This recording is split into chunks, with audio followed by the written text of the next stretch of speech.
And, you know, after Brendan was killed and you guys, you know, Amy had said she wanted Brendan to be buried next to Travis.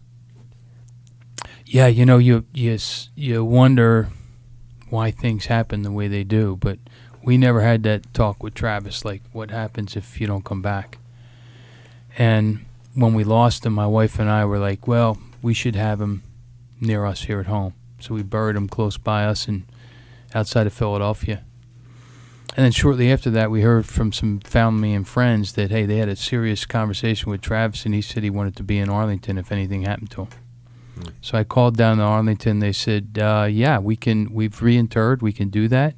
Just let us know if you want that to happen, and we'll make it happen. So we never got Travis situated. Never had a headstone. Had a wooden cross there, and we kept talking about it, you know, and it's almost 3 years later. And my wife was the one that was most reluctant because she was visiting Travis every day, and she just couldn't come to grips with making that decision. And then we get the call. The first person that Brendan's mom called was my wife, Janet, when she got the news, and we were just devastated.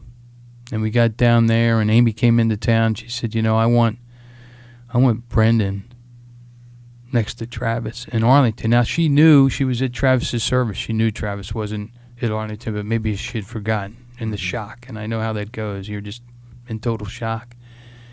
And at that point, I could just see it in my wife's eyes. She said, this is it. Now we need to do this. She was ready to do it.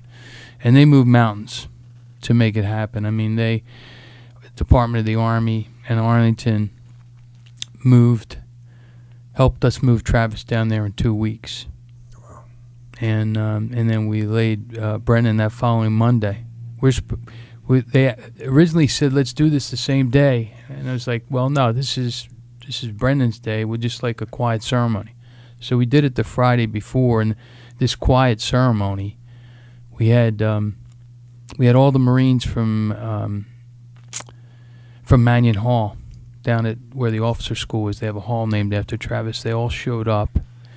And, of course, the Loonies, you'd think about our service members, but the strength of the families, they insisted, with all they were going through, that they were going to be over there. And they were there with us. So we laid Travis down on that Friday, and then Brennan the following Monday. And Secretary Gates was there, and all his Navy SEALs were there to pay him respects, and they put their tridents in his coffin, and it was a real emotional time, obviously, just like such a tough time.